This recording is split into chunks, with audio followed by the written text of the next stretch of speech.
Hi, this is May. And I'm Joy. Welcome to the QWERTY Writing Life podcast, where we have candid chats about our creative lives. May and I are friends, writers, and creatives who want to share our endeavors out loud. On this podcast, we're here to encourage each other, and you too, and share tools we've discovered or made up. So you can follow your passions with a little support. So grab your tea or your coffee, and let's get started.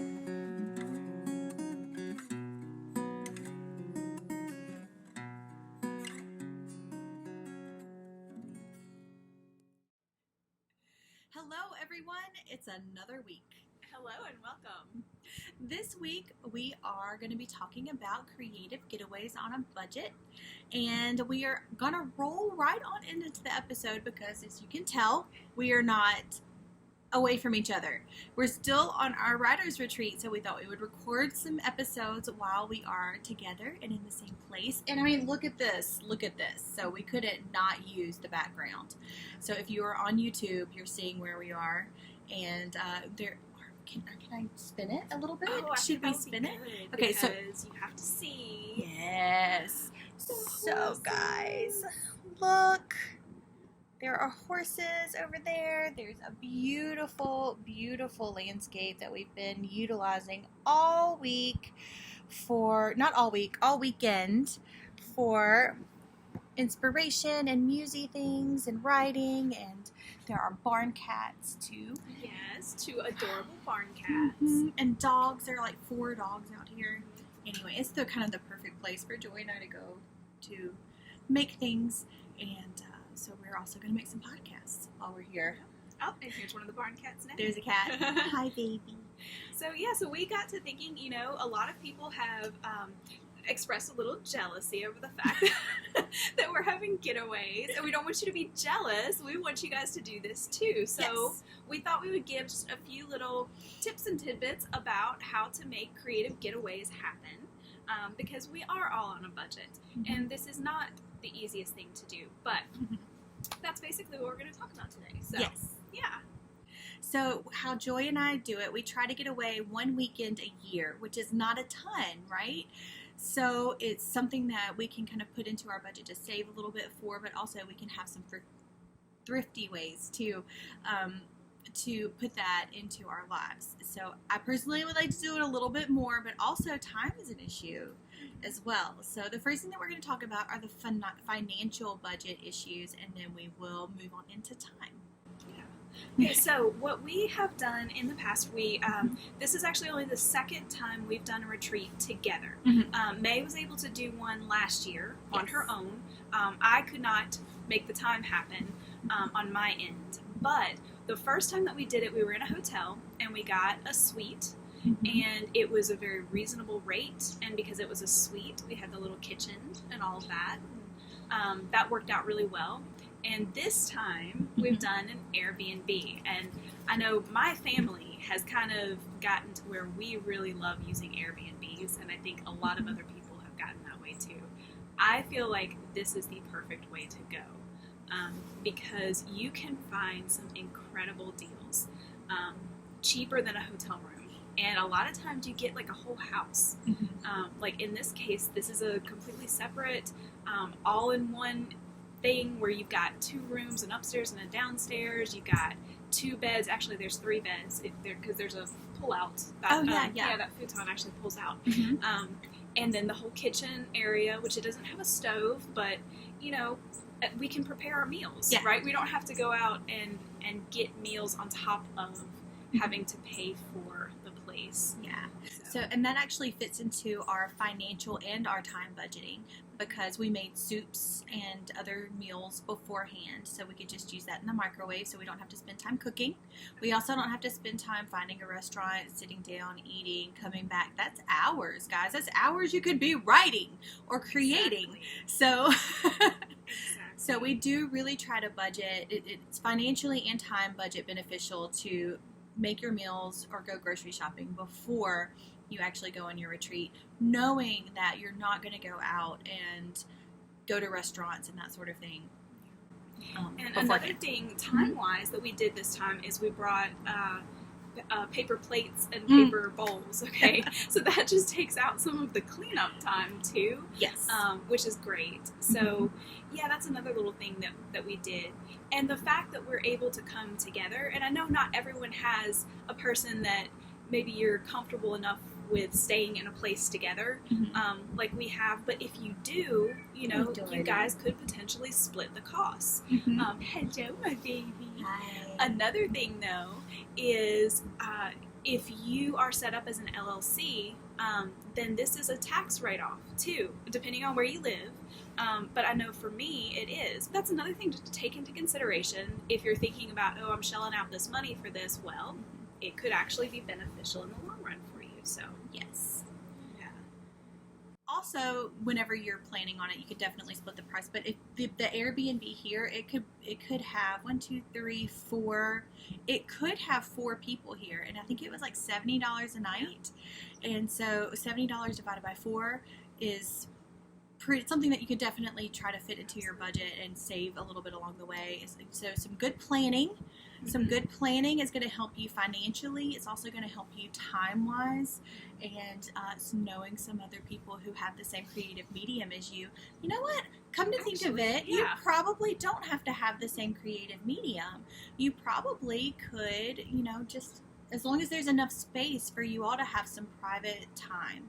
And I think that is important too, something that Joy and I have come to notice in the times that we've done this, is that if there needs to be a spot for you, whether it's a couch or a table or a whole nother room, like each person needs to have a place.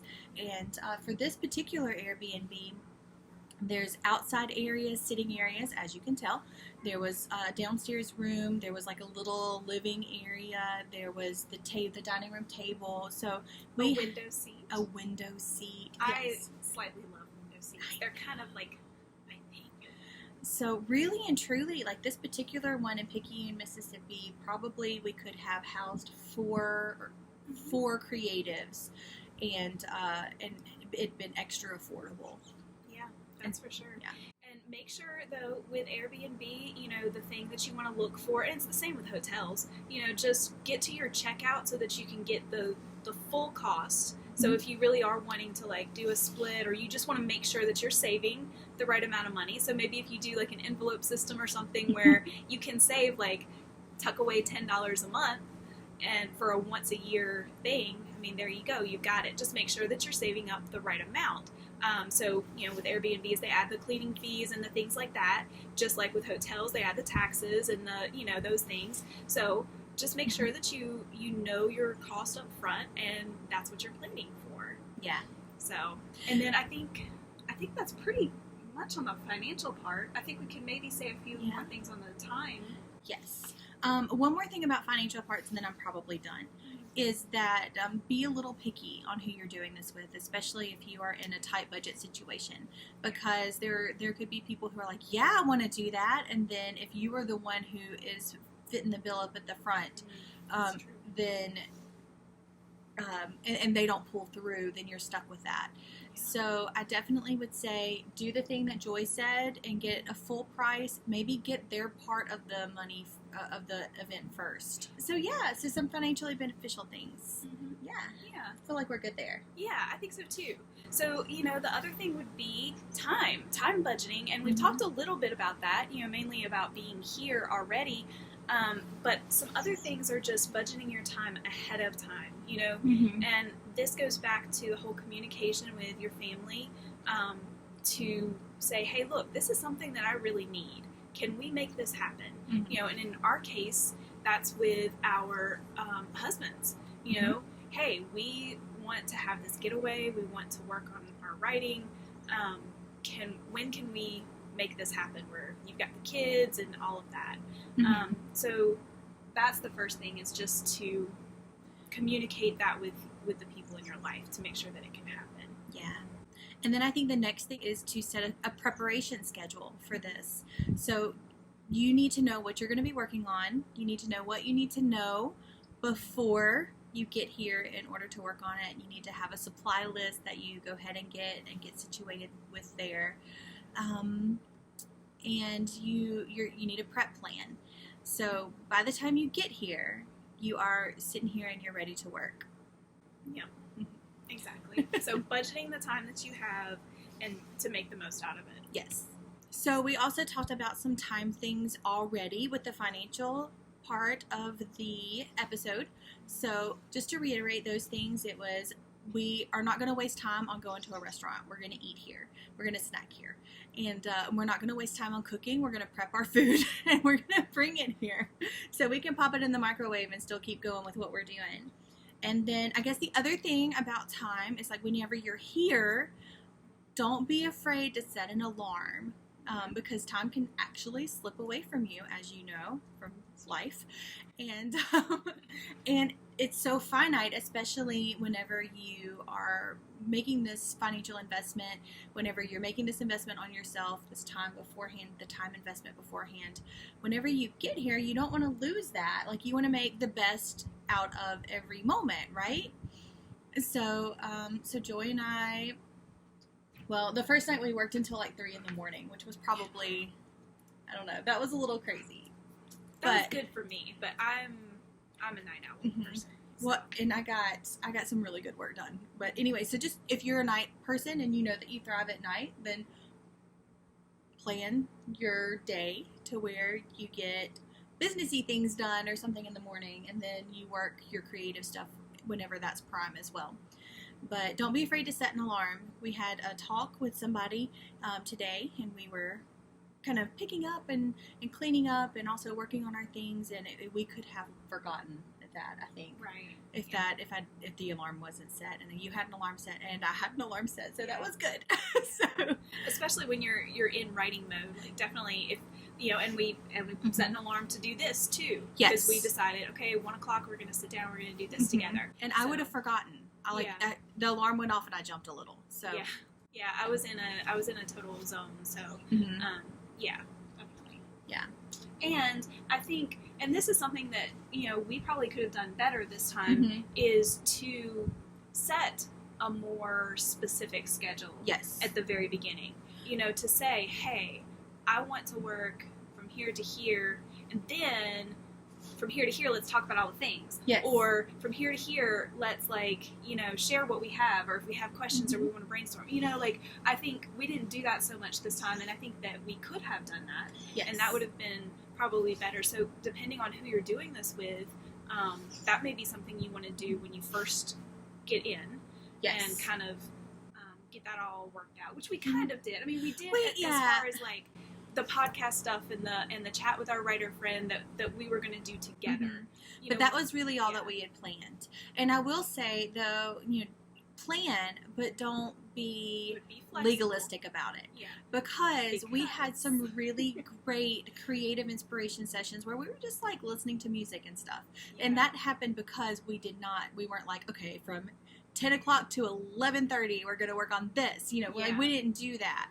So I think that there is a nice middle ground that can be reached. And the other thing that happened, and this is where I thought you were going, was last night, I glanced out the window and I saw this gorgeous mist. We got stampeded by horses, which is the most wonderful thing in my world. You could hear that. They ran right up for us. They let us video them, and they came and they snuffed, and it was just... Yes, they are very oddly domestic horses, which was good for us. Here, in case y'all can't tell. So yeah, I mean, leave a mindset to take hold of those inspiration moments too, because I think that probably was the reason why. I know it was probably the reason why I was able to do some of the things that I did over here, because I was primed and ready to write these particular things. So yeah. Okay, so have we kind of covered? I feel like time is good, right? All right, so there's one other little tidbit that we want to share with you guys, and that is, you might still be thinking, no, this isn't possible for me. It could be a COVID-related thing. I know that that's a big issue for a lot of people right now. Or it could just simply be the fact that you can't budget that right now financially. So you could do a virtual getaway. You sure could. Yes. Now, you still need to have a lot of time budgeting into this. You got to communicate with your people. Make sure that they're not going to be bugging you during the time that you set aside, or you're going to have to end up doing somebody's laundry for them. You don't want that. So make sure that you communicate that, hey, this weekend is my weekend. I'm going to be here. I'm going to be doing this, and I'm going to be left alone. Okay? Get that very clear if you have people in your life. And this could be something that you could do with friends. So maybe you set up some Zoom things or Skype things or whatever, or maybe it's just as simple as text check-ins. Maybe you don't want the major interruption of, oh, I got to set up my video and do all that and have that kind of a conversation. Let's just text every hour, 2 hours. How's it going? What's going on? Do you need to brainstorm? Do you whatever. Do you want me to read something, or whatever the case may be? So. Yeah, for sure. And I also think that there's a lot more leniency here with virtual retreats like this, because it doesn't have to be an entire weekend. You don't have to, send your people off for an entire weekend. Like, it could be a few hours at night. Like, maybe this weekend after the kids go to bed or something like that, you have 2 hours scheduled or 1 hour scheduled or something to check in with your people and sit down and do something productive that is geared specifically toward a creative project. So you can spread out these virtual retreats. I definitely see some benefits to that too. Mm-hmm. Because you're not only doing this virtual retreat, but also the longer that you do it is habit building. So we can't do this every weekend, and we know that this is not a habit that we're going to be able to do. It's more of a jump start into it. But say you have a hard time with developing habits, the virtual retreat event kind of thing could definitely help you do it for a certain number of days and create a habit. That's true. And if you do this with another person, honestly, we set up a thing with our writer friend. We're going to be technically doing this on Wednesday. We've got an hour block that we're all going to be on there together. We're all going to be working on our things. And where that is so beneficial is you have that accountability. You have that person who's going to be like, well, why didn't you show up? You're going to have to show up, right? If you do this with someone else. So that's a huge thing in itself. Yeah. So it is potentially affordable. It's something that you can manage with your time. Oh, speaking of, this does not come without sacrifice. So, and I'll wrap up here in a second too. But I do want to add that this does not come without sacrifice. So there are things that you're going to have to do that's going to be a little bit more than what you do in the past. So, for example, I had all the things that I normally do on a weekend in order to make sure that we have a good next week. That all had to get done, and it had to get done in a timely manner too. So it had to get done before I left, because when I get back home, it's going to be dinner time, and then the next day is going to be Monday. So unless I'm going to sacrifice sleep on Sunday in order to get everything done for Monday, that's a sacrifice that I would have had to have. Instead, I did some things differently. I added on chores and things like that to the beginning of the week instead of rolling it into after we came back from this. But that had to be considered before I could do this and do this with a clear mind. And that's something that is considerate for my husband and my children and things like that too. So just be considerate of the people around you. Try to figure out where you're going to sacrifice, because it's going to be a sacrifice. And then do it. So financially beneficial. We can make time to do this. We can even do it on the computer. So financial time and virtual budgeting. So you would like to say it like that. And the virtual can become something that is done throughout the year instead of this once a year special thing. Yes. Yeah. But it is pretty special to be able to sit beside you, Joy. It is. It very much is. And getting to read each other's stuff in the moment and share the excitement of, I just finished this, or I just was in the zone, I was connecting with my character, these things that you get to be present for those little special moments that sometimes we forget to celebrate, but when you're with someone else, then you can celebrate together. Yes, it's true, and that's really nice. So, Do we have a QWERTY challenge for this episode? Well, I was thinking as we were talking, maybe our challenge could just simply be that we would love to hear if you guys have suggestions. Have you done a retreat like this? And if you have, give us your best tips and tricks. Or if this is something that you're considering, do you have some questions for us or things like that? Let us know.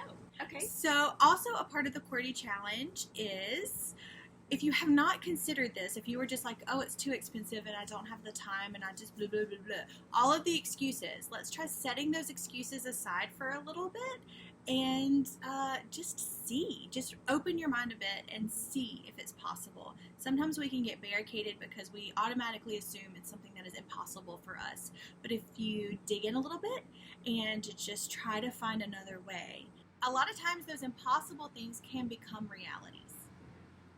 So true. Okay. All right. Yeah. I think that's good. Yeah. All right, guys. We've got one more episode for you guys. Next week, we're going to be in the same place, and we're going to be talking a little bit more about this retreat and some of the behind the scenes of it. Well, we hope you have a wonderful week, and go make something. Bye. Bye. Thanks for listening until the end. Seriously, you're a trooper. Do you think QWERTY Writing Life is the bomb? May, you just said the bomb. Don't you censor me. If you think QWERTY Writing Life rocks ice for real, Oh my word. please rate, review, and share us with others. If you have questions about this week's episode or want to start a conversation, you can reach us by visiting QWERTYWritingLife.podbean.com. We'll be back next week with more candid chats for you.